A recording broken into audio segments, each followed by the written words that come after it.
unë mendoj se këtu nuk po shifet ma shumë tendenca për të pasur pushtet ose për të pasur ku ta dinë për të udhëhequr me Kosovën, sepse Kosova është në një ngerës tjetër më të madh politik që faktikisht i mbivendoset si problem dhe si krizë këtij procesi elektoral në nivel lokal, edhe pse disa mund ta shohin si barometër për ta matur votën, por kjo nuk do të thotë Kosova është ka përballë tash në një situatë kaq tjetër.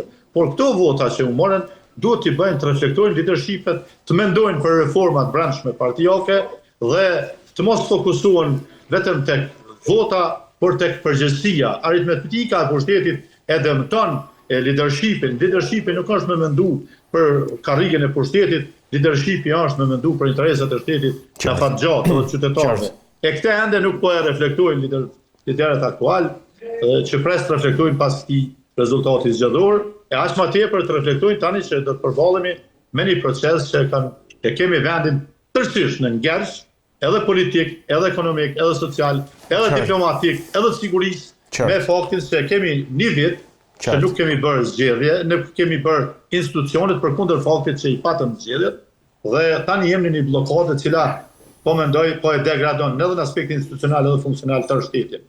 Për këtë gjë do flasim tani si çështje të dytë. Vjosa Osmani ka mandatuar si mandatar për formimin e qeverisë nëse do të votbesohet Glauk Konjufcen dhe kryeministri i detyrë Albin Kurti ka thënë që ose do të ketë qeveri Konjufca 1 dhe zgjedhje në prill, me sa duket për presidenten ndoshta, ose do të ketë zgjedhje në dhjetor. Si e komenton?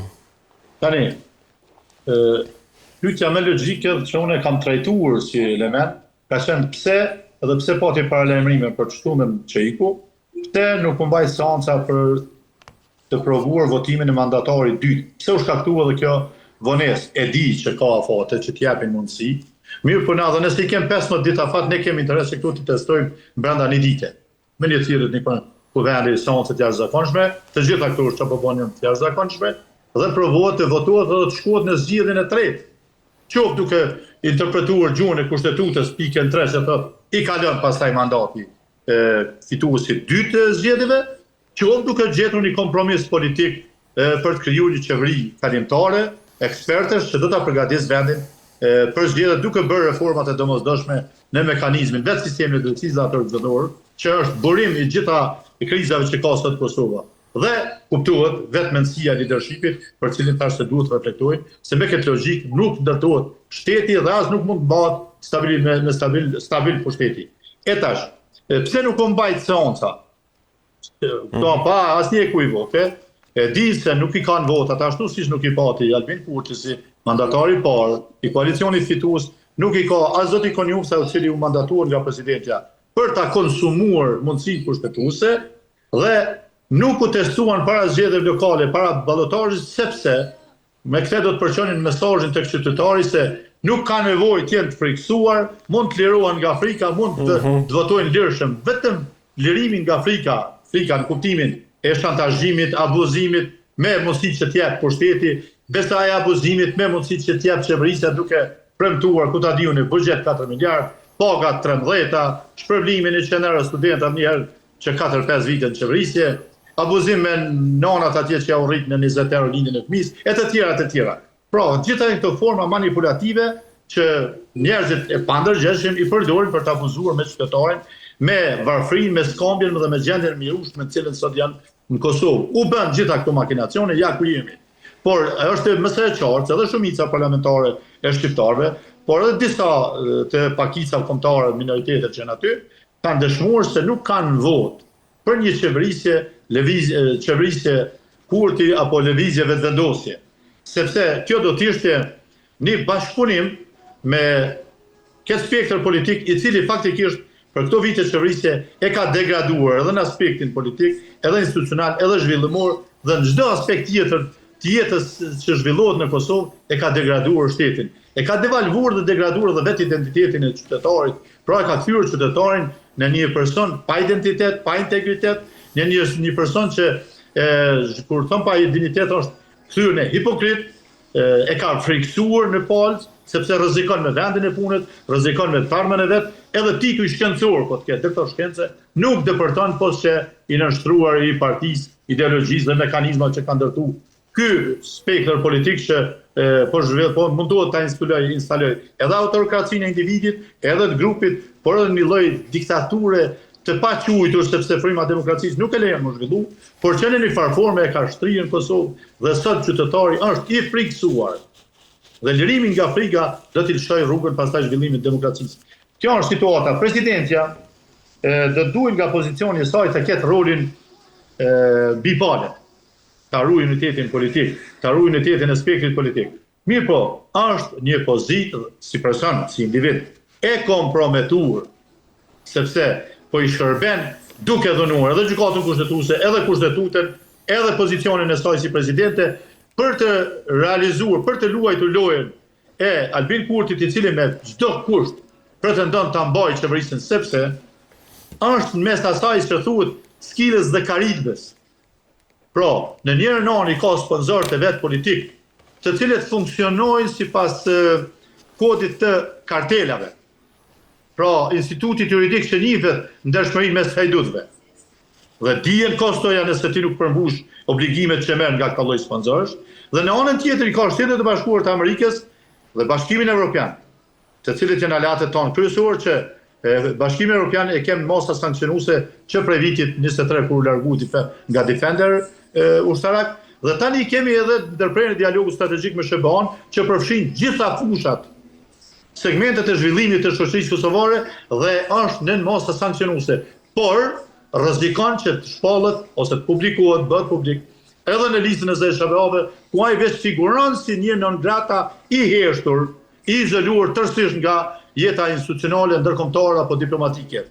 Prandaj në këtë situatë, presidentja po lun rolin e shpëtimit të tij, duke provuar përdor tazon. Amandamenti i vitit 2014 i konsumon nenet 2 dhe 3 të nenit apikat, 2 dhe 3 të nenit 95 se zgjidh problemin e zgjedhjes së kryeministit mandatarit. Kjo nuk e respekton se po të nisim nga pranimet juridik thotë lex posterior derogat legi a priori. Që do të thotë, ligji majrie derogon ato më vjetër.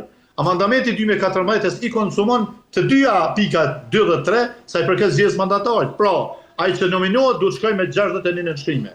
Kjo bën nominimin vetëm sa për të përmbush atë germ kushtetutës që e ka konsumuar amandamenti i fundit dhe për ta mbajtur në jetë apo siç e kam thënë, do të përdoren gjithë mekanizmat, fatkeqësisht nganjëherë kur del kështu bërë si shpend keqe, për ta bartur këtë status quo, këtë krizë pas ballotazhit, kur do të përballemi edhe me zgjedhjen e presidentit, edhe kjo do të jetë, kjo ka qenë formula dhe në këtë po shkojnë. Por si do të qoftë, vetëm sa do ta thellojnë edhe më shumë krizën, vetëm sa do të destabilizojnë edhe më shumë në aspektin politik vendin, se ekonomik s'ka që destabilizues, por s'ka kur shkon në ky recesion më poshtë, dhe dyta dhe kanë humbur, do ta thellojnë mosbesimin qytetarëve ndaj institucioneve, por edhe do ta përforcojnë atë çfarë Shtetet e Bashkuara të Amerikës e kanë thënë atë saj qeverie dhe saj nomenklaturë politike, se Albin Kurti është i pabesueshëm, i papranueshëm, i papërshtatshëm për të bashkëpunuar në implementimin e interesave gjeostrategjike amerikane dhe tonat nacionale. Pra beson që në muajin dhjetor do të ketë zgjedhje, po themi të parakoshme. Pra nuk do të jetë, siç besoi e the që Konjufca nuk i ka numrat.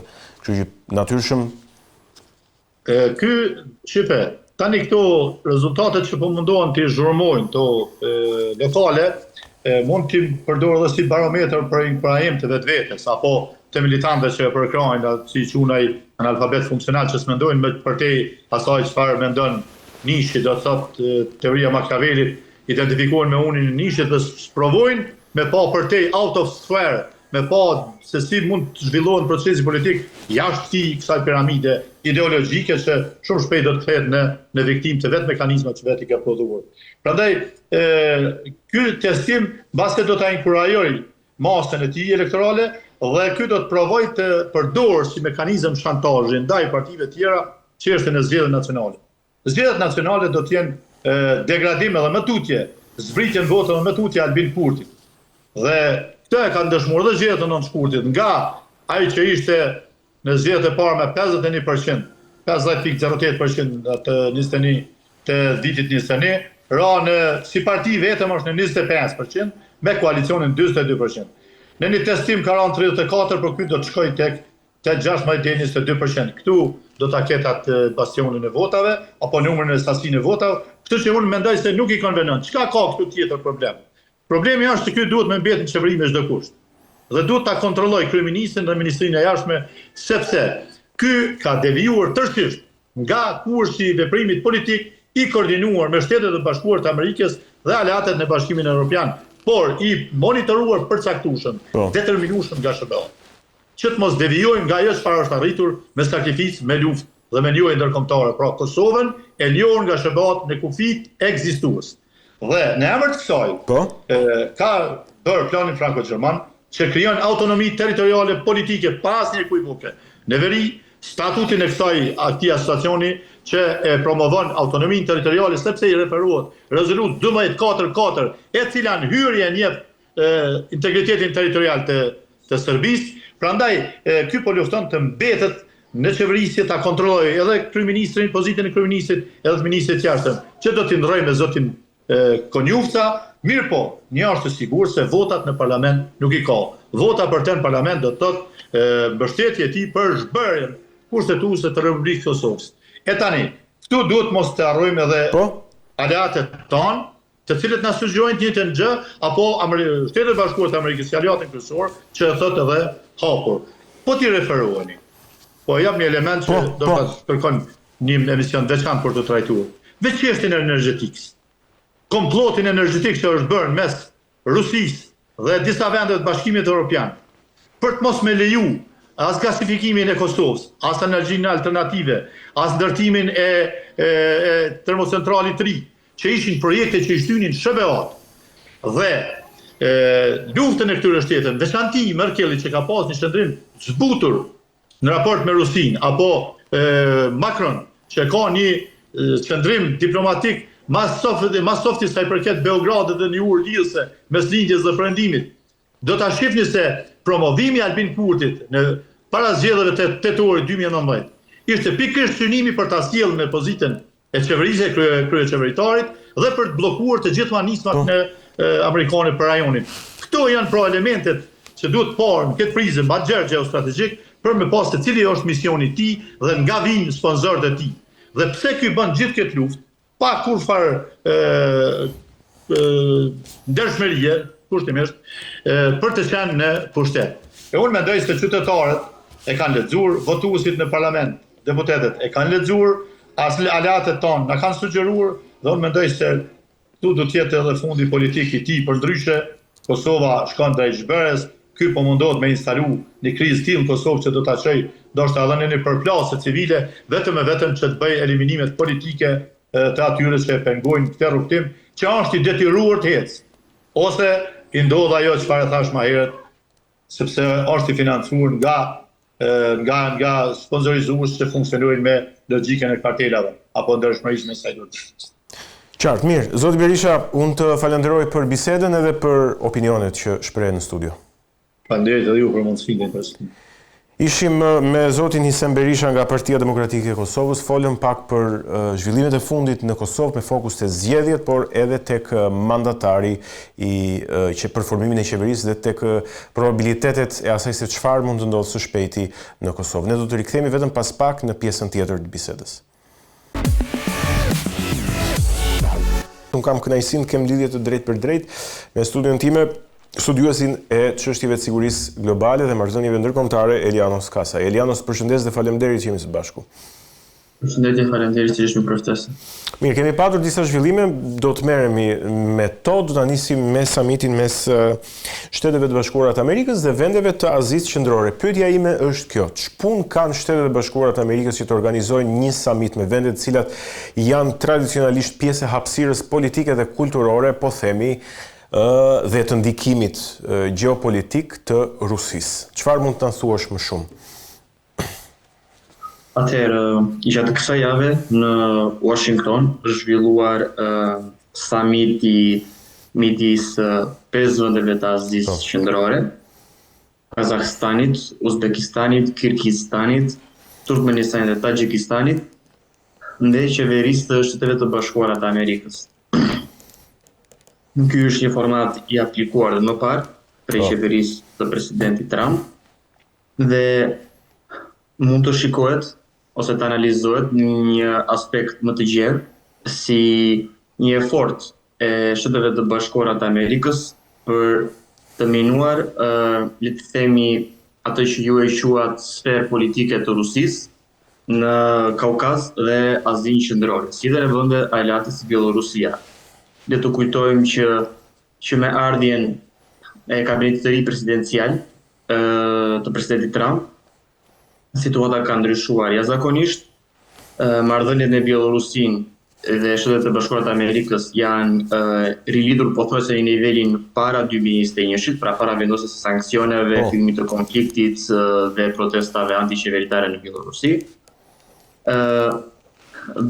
Amerika ka hequr dhe sanksionet kundër kompanisë kombëtare ajrore Belavia, siç ne kemi diskutuar më parë. Më pas ka qenë konkludimi i paqes midis Armenisë dhe Azerbajxhanit dhe arritja e një dakordësimi mbi rajonin Nagorno-Karabakh, për të cilin ndosë Rusia më parë pati një ndërhyrje ushtarake dhe dislokim trupash, nuk u arrit të gjejë një status quo, më shumë sa një ngrirje e konfliktit. Presidenti Trump ia doli kësaj radhe dhe të arrinte paqen midis dy vendeve që kanë pothuajse 34-33 vjet në luftë me njëri tjetrin për Nagorno-Karabakh dhe konfliktet midis tyre. Ndërsa këtë fundjavë treni i parë midis Armenisë dhe Azerbajxhanit ka hyrë në funksion për herë të parë pas 34 vitesh. Dhe pas disa muaj pas nënshkrimit të paqes me presidentin Trump.